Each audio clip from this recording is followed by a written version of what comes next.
Hello दोस्तों, आप सभी को हमारे यूट्यूब चैनल अभिनव क्लास में मोस्ट वेलकम है दोस्तों। तो दोस्तों ये वीडियो है बिहार दरोगा प्रैक्टिस सेट नंबर आपका 318 नंबर का प्रैक्टिस सेट है। इससे पहले आप लोगों को 317 वीडियो मिल चुका है। अगर दोस्तों आज की इस वीडियो में बात करेंगे तो 50 क्वेश्चन आंसर डिस्कस करेंगे, जिसमें आपका इम्पोर्टेंट जीएस होता है, जीके होता है और करंट होता है। करंट थोड़ा कम करते हैं, जैसे नोटिफिकेशन आएगा मैं number of currents, number of video, number of question सारे बढ़ाएंगे दोस्तों इस सीरीज़ के माध्यम से आप लोगों के लिए 16,000 प्लस में क्वेश्चन करवा चुका हूं, जो कि काफ़ी इम्पोर्टेंट है।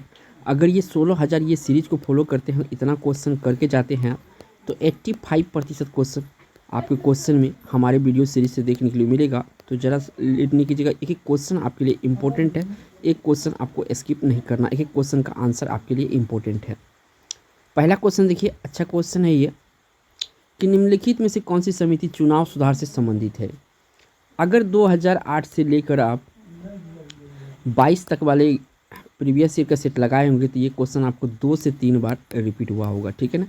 ठीक है, तो इस देखिए कि निम्नलिखित में से कौन सी समिति चुनाव सुधार से संबंधित है। अगर आंसर पे गौर करेंगे तो इसका आंसर होगा दिनेश गोस्वामी समिति।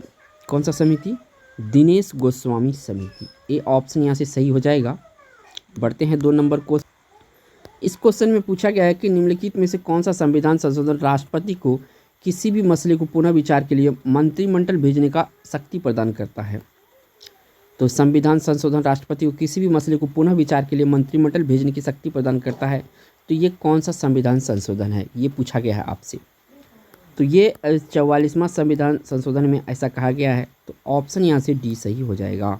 बढ़ते हैं 3 नंबर क्वेश्चन पर। यहाँ पे 3 नंबर क्वेश्चन आ चुका, पूछा गया है कि सकल घरेलू उत्पाद को किसके मूल्य के रूप में परिभाषित किया जाता है, यानी किस मूल्य के रूप में परिभाषित किया जाता है सकल घरेलू उत्पाद को। तो ये किया जाता है किसी अर्थव्यवस्था का एक वर्ष में उत्पादित अंतिम वस्तु एवं सेवा को जो है सकल घरेलू उत्पाद के रूप में परिभाषित किया जाता है। तो इस क्वेश्चन का यहाँ से ए ऑप्शन सही है। अगला क्वेश्चन यहाँ पे पूछा गया, डीपीटी का टीका निम्नलिखित में से किसके सुरक्षा हेतु दिया जाता है। जो डीपीटी का टीका है किसके सुरक्षा हेतु दिया जाता है। और ये जो बायोलॉजी से ना, ये भी क्वेश्चन बहुत बार रिपीट हुआ है, ठीक है। तो ये है दोस्तों डिप्थीरिया, कुकुर खांसी, टिटनस, ये तीनों याद रखना है। डीपीटी टीका में सुरक्षा हेतु दिया जाता है ये तीनों बीमारी के लिए, डिप्थीरिया, कुकुर खांसी और टिटनस, यानी सी ऑप्शन यहाँ से सही हो जाएगा। बढ़ते हैं आपका 5 नंबर क्वेश्चन पर। अगला क्वेश्चन जो यहाँ से पूछा गया है 5 नंबर में दोस्तों, कि नागरिकता अधिनियम 1955 के अंतर्गत पंजीकरण द्वारा भारतीय नागरिक प्राप्त करने के लिए भारतीय मूल के व्यक्ति को भारत में कितने वर्ष बिताने होंगे, यानी कि कितने वर्ष इसमें बिताने होंगे भारत में। टोटल भारत में 7 वर्ष बिताने होंगे। कितने बिताने होंगे? 7 वर्ष बिताने होंगे। इस क्वेश्चन का जो राइट आंसर है 7 वर्ष है। बढ़ते हैं नेक्स्ट क्वेश्चन पर। अगला जो क्वेश्चन है यहाँ पे 6 नंबर का, पूछा गया कि निम्नलिखित में से कौन सा मंत्रालय भारत में नागरिकता से संबंधित है। तो भारत में नागरिकता से संबंधित कौन सा मंत्रालय है दोस्तों? गृह मंत्रालय जो होता है ये नागरिकता से संबंधित है, इसी के द्वारा नागरिकता दिया जाता है। तो इस क्वेश्चन का जो राइट आंसर है यहाँ से सी ऑप्शन सही है। बढ़ते हैं आपका 7 नंबर क्वेश्चन पर। अगला जो क्वेश्चन है इसमें पूछा गया है कि भारत के संविधान के अंतर्गत निम्नलिखित में से किस राज्य को राज्यों की सीमा को परिवर्तित करने का शक्ति प्राप्त है। राज्यों की सीमा, जो राज्य होता है अंतर्राज्य देश में, इसका सीमा को परिवर्तित करने का शक्ति प्रदान है किसके पास है ये शक्ति? तो संसद के पास होता है। किसके पास होता है? संसद के पास होता है। एक नया राज्य जो होता है, नया राज्य, ये भी संसद के पास शक्ति होता है बनाने का। तो ये ऑप्शन यहाँ से सही है। अगला जो क्वेश्चन है इसमें पूछा गया है कि संविधान के निम्नलिखित में से किस प्रावधान के अंतर्गत भारतीय संसद को नया राज्य बनाने का अधिकार प्राप्त है। तो किसके अंतर्गत? तो ये है दोस्तों अनुच्छेद 3 के अंतर्गत। किसके अंतर्गत? अनुच्छेद 3 के अंतर्गत। इस क्वेश्चन का राइट आंसर सी ऑप्शन सही है। अगला क्वेश्चन यहाँ से पूछा गया है दोस्तों आपसे कि निम्नलिखित में से किस एक कथन है कि संविधान को संघात्मक तंग ढांचे में नहीं डाला गया। संविधान को संघात्मक तंग ढांचे में नहीं डाला गया, यह कथन किसका है? तो ये कथन है BR अम्बेडकर, यानी डॉक्टर भीमराव अम्बेडकर, और इसे संविधान का पिता भी कहा जाता है। तो याद रखिएगा ये भी क्वेश्चन। बढ़ते हैं नेक्स्ट क्वेश्चन पर। अगला जो क्वेश्चन है ये 10 नंबर का है। पूछा गया है रेडियो एक्टिविटी मापी जाती है। जो रेडियो एक्टिविटी है ये किस में मापी जाती है? तो ये गाइगर काउंटर से मापी जाती है। किससे मापी जाती है? गाइगर काउंटर से। बी ऑप्शन इस क्वेश्चन का राइट आंसर है। बढ़ते हैं 11 नंबर क्वेश्चन पर। अगला क्वेश्चन यहाँ पे पूछा गया है आपसे, निम्न युग में से कौन सा एक कण प्रतिकण का युग्म है। निम्न युग में से कौन सा एक कण प्रतिकण युग्म है। तो इलेक्ट्रॉन और पॉजिट्रॉन जो है ये एक पहला कण है, दूसरा इसके प्रतिकण है। तो ये ऑप्शन इस क्वेश्चन का राइट आंसर हो जाएगा। अगला क्वेश्चन जो इसमें पूछा गया है दोस्तों 12 नंबर का, ओटो हान ने अणु बम की खोज निम्न सिद्धांत के आधार पर, यानी कि कौन सा सिद्धांत के आधार पर इन्होंने जो है अणु बम का आविष्कार किया था ओटो हान ने। ठीक है, तो देखिए ये जो किया था ये आपका नाभिक के विखंडन के सिद्धांत पर अणु बम का खोज किया था। अगला जो क्वेश्चन है इसमें पूछा गया है 13 नंबर में कि निम्नलिखित युक्तियों में से किसको मोटर गाड़ियों के इंजन को ठंडा करने के लिए प्रयोग में लाया जाता है। तो मोटर गाड़ियों को अक्सर आगे में लगा होता है ये, तो ये जो रेडिएटर होता है, रेडिएटर ये ठंडा करने की युक्ति है मोटर कार में। तो सी ऑप्शन क्वेश्चन का राइट आंसर होगा। अगला क्वेश्चन यहाँ से पूछा गया है दोस्तों 14 नंबर में, जापान में नागासाकी पर गिराए गए बमों में कौन सा विस्फोटक प्रयुक्त किया गया था। नागासाकी, हिरोशिमा और नागासाकी। हिरोशिमा में 6 अगस्त को, ठीक है ना, और नागासाकी में 9 अगस्त को, ठीक है, गिराया गया था बम अमेरिका द्वारा जापान में। ठीक है, लेकिन यहाँ पे पूछा है कि कौन सा इसमें मटेरियल इस्तेमाल हुआ विस्फोटक में। तो इसमें दोस्तों हुआ था आपका प्लूटोनियम। प्लूटोनियम इस्तेमाल हुआ था। इस क्वेश्चन का यहाँ से सी ऑप्शन सही है। अगला जो क्वेश्चन है इसमें 15 नंबर का पूछा गया, किस देश ने प्रथम 3D दूरदर्शन प्रसारण प्रायोगिक तौर पर प्रवृत्त किया है, यानी चालू किया है एज एक तरह से प्रयोग के तौर पे। तो 3D दूरदर्शन, तो 3D दूरदर्शन जो प्रसारित करने वाला पहला है ये अमेरिका ऐसा करने वाला है, यानी कि सी ऑप्शन सही है। अगला जो क्वेश्चन है यहाँ पे 16 नंबर का, तत्व जो उर्वरक में नहीं पाया जाता वह है, यानी इनमें से कौन सा तत्व है जो कि उर्वरक में नहीं पाया जाता है। तो देखिए जो हाइड्रोजन है ना, हाइड्रोजन किसी उर्वरक में नहीं पाया जाता, नाइट्रोजन, क्लोरीन और फास्फोरस पाया जाता है। तो इस क्वेश्चन का जो राइट आंसर है बी ऑप्शन सही है। अगला जो क्वेश्चन है इसे पूछा गया 17 नंबर में कि निम्नलिखित में से कौन सा उर्वरक मृदा में सर्वाधिक अम्ल छोड़ता है। तो सर्वाधिक अम्ल इसमें जो है अमोनियम सल्फेट जो है, यहाँ पे बी ऑप्शन अमोनियम सल्फेट ये सबसे ज़्यादा नमी छोड़ता है। बढ़ते हैं 18 नंबर क्वेश्चन पर। अगला जो क्वेश्चन है इसमें पूछा गया है दोस्तों कि निम्न में से कौन रासायनिक उर्वरक नहीं है।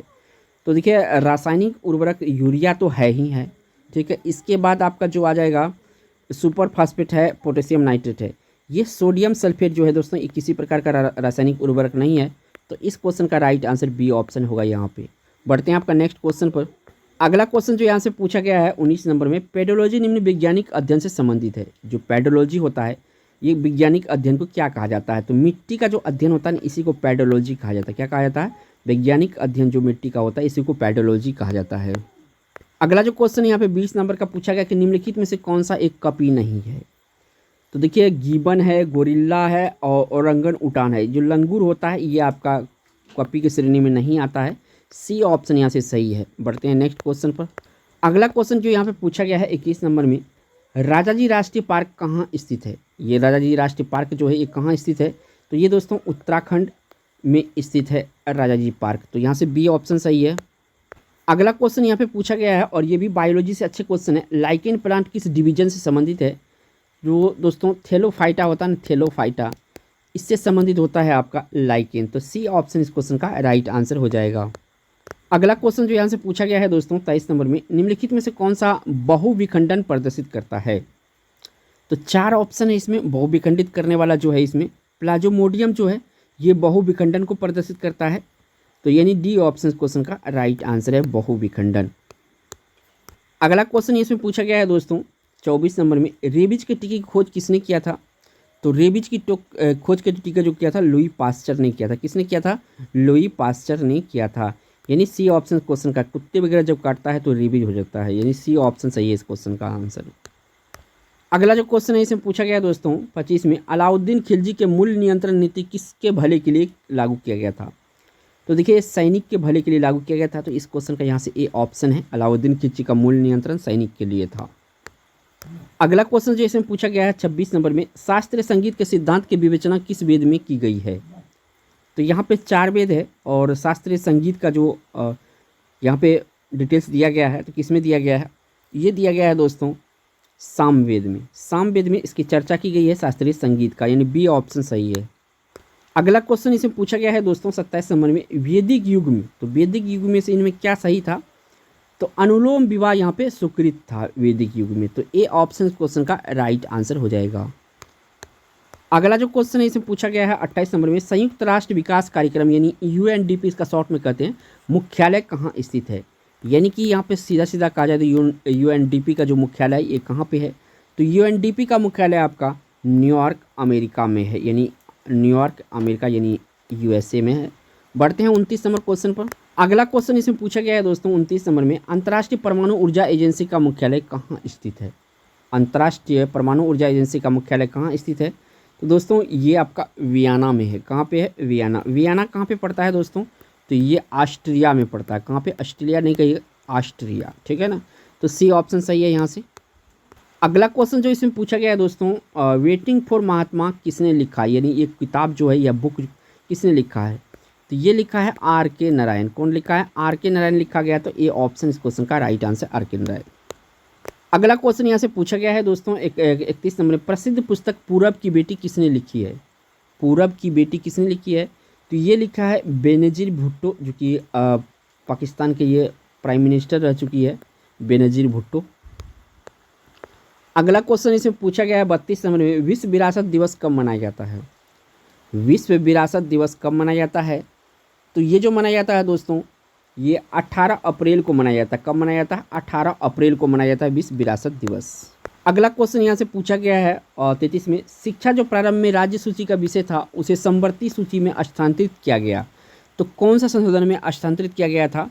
तो ये आपका जो 42वां संविधान संशोधन था इसमें किया गया था, राज्य से इसको हटा के समवर्ती सूची में शिक्षा को डाल दिया गया था। तो इस क्वेश्चन का यहाँ से बी ऑप्शन सही है। अगला क्वेश्चन इसमें पूछा गया है दोस्तों, वर्तमान में भारत में कितने राज्य और केंद्र शासित प्रदेश हैं? तो 28 राज्य है और 8 केंद्र शासित प्रदेश है। तो इस क्वेश्चन का यहाँ से बी ऑप्शन सही हो जाएगा। अगला क्वेश्चन यहाँ से पूछा गया है दोस्तों कि प्रथम पृथ्वी सम्मेलन का आयोजन कब हुआ था? 35 नंबर क्वेश्चन है। तो ये 1992 में हुआ था। ब्राज़ील के एक शहर है रियो डी जेनेरियो, ठीक है ना, ब्राज़ील, क्योंकि ब्राज़ील यहाँ पे हुआ था रियो डी जेनेरियो में। ऑप्शन यहाँ से सी सही हो जाएगा। तो याद रखिएगा 1992 में हुआ था और रियो डी जेनेरियो ब्राज़ील में है। अगला जो क्वेश्चन है इसे पूछा गया है, कोयला का जलना किसका कैसा परिवर्तन है? तो दो तरीका परिवर्तन होता है, एक होता है भौतिक परिवर्तन, एक होता है रासायनिक परिवर्तन। लेकिन कोयला का जलना एक रासायनिक परिवर्तन होता है। रासायनिक परिवर्तन से कहने का मतलब ये है कि अगर उसको रूप बदल दिया जाए फिर पुनः वो वापस दूसरा वो जो मुख्य रूप होता है उसका उसमें नहीं आ पाता है, तो उसे कहते हैं रासायनिक रूप। भौतिक रूप परिवर्तन जो होता है इसमें जो है किसी भी चीज़ को हम उस दोबारा उस कंडीशन यानी उस स्थिति में ला सकते हैं, तो वो होता है भौतिक परिवर्तन। बढ़ते हैं 37 नंबर क्वेश्चन पर। अगला क्वेश्चन इसमें पूछा गया है 37 नंबर का, प्रत्येक वर्ष विश्व मानवता दिवस कब मनाया जाता है? तो यहाँ पे पूछा है विश्व मानवता दिवस कब मनाया जाता है? तो विश्व मानवता दिवस दोस्तों मनाया जाता है 19 अगस्त को। कब मनाया जाता है? 19 अगस्त को मनाया जाता है। तो याद रखिएगा यहाँ पर 19 अगस्त, बी ऑप्शन सही है। अगला जो क्वेश्चन है इसमें पूछा गया है 38 में, एक तत्व की संयोजकता किस पर निर्भर करती है? तो परमाणु की सबसे बाहरी कक्षा में इलेक्ट्रॉन की कुल संख्या पर निर्भर करती है तत्व की संयोजकता। तो यहाँ से डी ऑप्शन सही है। अच्छा क्वेश्चन है, ये बीबीआई क्वेश्चन है दोस्तों। बढ़ते हैं आपका 39 नंबर क्वेश्चन। अगला क्वेश्चन 39 नंबर का पूछा गया है कि निम्नलिखित में से कौन सा कथन सही नहीं है?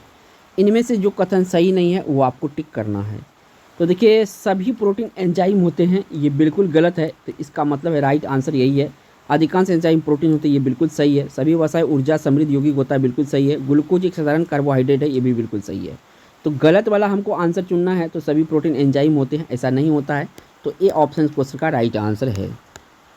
अगला क्वेश्चन जो इसमें पूछा गया है दोस्तों 40 नंबर में, सविनय अवज्ञा आंदोलन के दौरान निम्नलिखित में से किस रियासत ने कांग्रेस का समर्थन नहीं किया था? तो यहाँ जो ऑप्शन देखेंगे तो इसमें जो आपका जूनागढ़ है, जूनागढ़ कांग्रेस का समर्थन नहीं किया था, बाकी भावनगर, मैसूर और काठियावाड़ किया था। तो इस क्वेश्चन का राइट आंसर सी ऑप्शन सही है। अगला क्वेश्चन यहाँ से पूछा गया है दोस्तों 41 नंबर में, जनजाति और राज्य के निम्नलिखित युगों में से कौन सा सही सुमेलित है? तो देखिए यहाँ पे थारू मध्य प्रदेश तो बिल्कुल गलत है। थारू कहाँ का है? तो यूपी यानी उत्तर प्रदेश, बिहार और उत्तराखंड, ये जो होता है तराई क्षेत्र में होता है ये थारू जनजाति, और बिहार, यूपी और उत्तराखंड के ये क्षेत्र में पाया जाता है। तो मध्य प्रदेश में नहीं होगा। तो इस क्वेश्चन का राइट आंसर ए ऑप्शन है। बाकी आदि अरुणाचल प्रदेश में है, इरुला केरल में है, सहारिया राजस्थान में है। तो ए ऑप्शन इस क्वेश्चन का राइट आंसर है। कौन सा युग्म सही नहीं है। अगला क्वेश्चन यहाँ पे 42 नंबर का पूछा गया है, बादशाह नामा का लेखक निम्नलिखित में से कौन है। तो बादशाह नामा जो लेखक है ये है अब्दुल हामिद लाहौरी, इसके लेखक है। ए ऑप्शन इस क्वेश्चन का राइट आंसर है बाहर। अगला क्वेश्चन इसमें पूछा गया है दोस्तों आपसे 43 में, दिल्ली के किस सुल्तान ने सिकंदर सानी की उपाधि धारण की थी। सिकंदर सानी की उपाधि धारण की थी अलाउद्दीन खिलजी। किसने किया था? अलाउद्दीन खिलजी। तो बी ऑप्शन यहाँ से सही है। अगला क्वेश्चन इसमें पूछा गया है दोस्तों 44 नंबर में, निम्नलिखित में से कौन सा भारतीय राष्ट्रीय कांग्रेस के लगातार 6 वर्षों तक अध्यक्ष बना रहा था। बहुत ही वीवीआई क्वेश्चन है ये, ठीक है, याद रखिएगा इसका आंसर। तो कांग्रेस के लगातार 6 वर्षों तक अध्यक्ष बना रहा था, ऐसा किया था अब्दुल कलाम आज़ाद ने। कौन? अब्दुल कलाम आज़ाद। और कांग्रेस के सबसे ज़्यादा समय तक ये अध्यक्ष रहा था, ये भी याद रखिएगा क्योंकि ये भी क्वेश्चन में पूछा जाता है। सी ऑप्शन सही है। अगला जो क्वेश्चन यहाँ से पूछा गया है 45 नंबर में, ब्रिटिश भारत की राजधानी कोलकाता से दिल्ली स्थानांतरित किसके शासनकाल में कार्यान्वित हुआ था, यानी कि कार्यान्वित हुआ था किसके शासनकाल में। तो ये जो है लॉर्ड हार्डिंग के शासनकाल में हुआ था। किसके शासनकाल में? लॉर्ड हार्डिंग के शासनकाल में। बी ऑप्शन यहाँ से सही है। 45 का जो है राइट आंसर होगा बी ऑप्शन। अगला जो क्वेश्चन है इसे पूछा गया है दोस्तों 46 नंबर में, बगलिहार परियोजना किस नदी पर है। तो देखिए बगलिहार परियोजना आपका चिनाब नदी पर है। किस नदी पर है? चिनाब नदी पर है बगलिहार परियोजना, यानी सी ऑप्शन सही है। अगला क्वेश्चन इसमें पूछा गया है दोस्तों, विश्व के किस क्षेत्र को आप बुशमैन से संबंधित करेंगे या बुशमैन कहेंगे।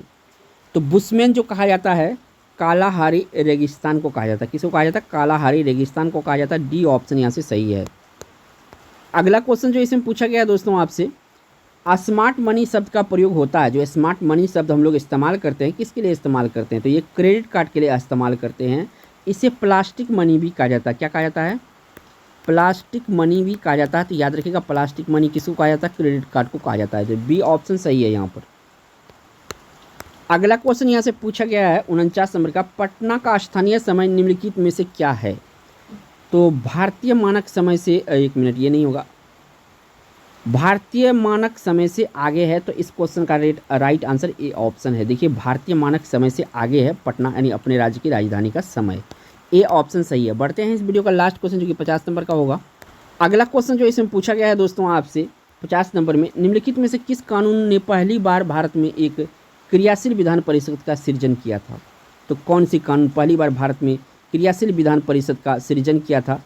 तो ये किया था दोस्तों आपका चार्टर एक्ट 1853। कौन सा? चार्टर एक्ट 1853 जो है, इन्होंने एक क्रियाशील विधान परिषद का सृजन किया था। तो ऑप्शन यहाँ से सी सही है।